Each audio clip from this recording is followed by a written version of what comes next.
Hello, I'm Clayton Haslop. For some of you, where we're starting out may constitute a bit of a review, and that's probably a good thing because some of the practice concepts I'm going to introduce and some of my ways of approaching violin fundamentals may be new to some of you. I'm going to talk about belly breathing in this, which is breathing from the diaphragm.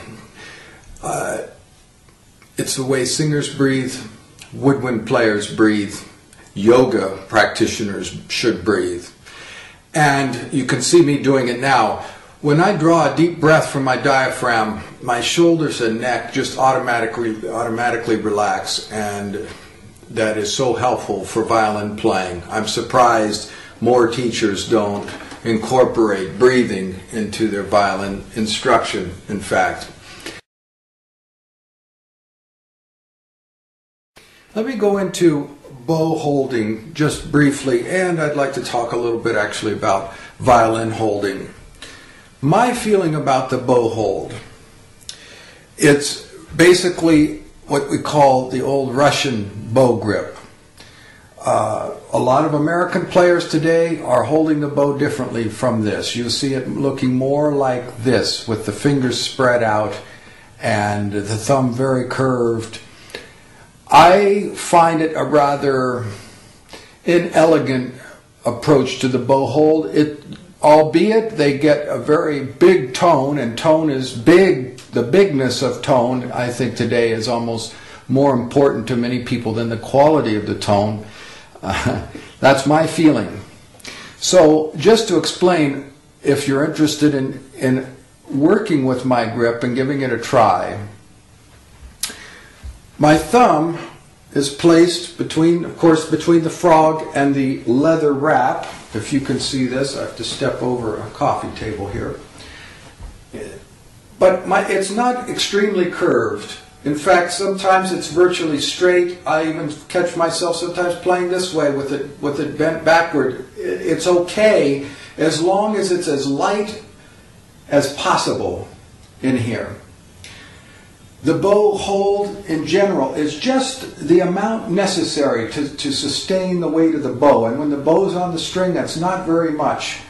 Basically, the main energy is this pressure that gets transferred onto the index finger and the thumb acting as a fulcrum, I guess, for that, just there. And then when you're at the frog, it would be the pinky sustaining the weight of the bow at the frog. So other than that, it's just contact with the frog with these middle fingers that gives you the control you need. So you'll see my index finger is lying on the bow. The bow is actually coming up above that second joint. The middle finger is down, touching this ferrule, what we call the ferrule, that silver there. Nice amount of contact. My ring finger over the bow, almost down to the eyelet here. And the pinky, of course, resting on top. I'm rotated a bit this way. I'm not holding the bow like that. If you're used to holding the bow like that, you want to take your hand and your arm, your forearm, rotate and allow yourself to get this way. All right, so there's the bow. Now, the left hand, just to review, I use as little pressure with my chin and raising of the shoulder as possible. And you see I don't use a shoulder pad. I'm not saying don't. You can experiment with both, but I don't. And I choose to challenge myself to play balanced and efficiently with my hand. And this, by not having anything here, it's like a security blanket. It forces me, encourages me, should say, to really examine everything I do and move around the violin very quietly and efficiently.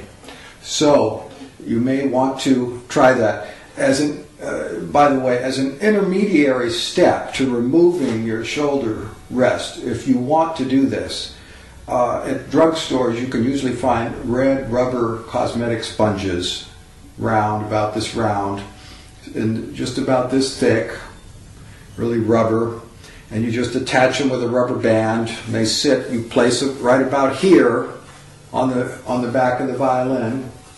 You see, not down here, but out more toward this rib. And that way it just gives you a little grip with your shoulder so the violin doesn't tend to slip off your shoulder. So that's an option. In any case, my left hand position, first of all, start by making a little V here. You can see my thumb is not curved this way. I actually let my thumb out straight. And I form a V between the base of my index finger and my thumb there. And that's like a little saddle in which the neck of the violin is going to rest. I'm actually going to support the violin with both my shoulder, just resting here, and with my hand. And that may be a very new concept for you. I also have close contact. The violin is resting here, so that index finger, you can see how I'm against the violin. I'm not holding myself out away. Many people were taught, including myself, to have daylight in here between the neck of the violin and the base of your hand. No, I just want the violin to snuggle in there. Okay, then I'm rotating with the forearm just a little bit so that I can bring my fourth finger and all the fingers out over the string. And that is basically my attitude, the attitude of my left hand.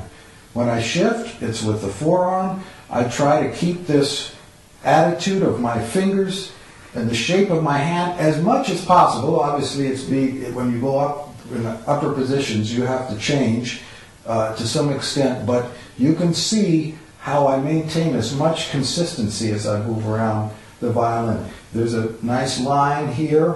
I'm not this way, I'm not this way. Okay, so if these are things that you could use a mirror to examine your position, you should feel very relaxed and easy. I'm hardly touching here. The violin can easily slip. Very minimal, if any.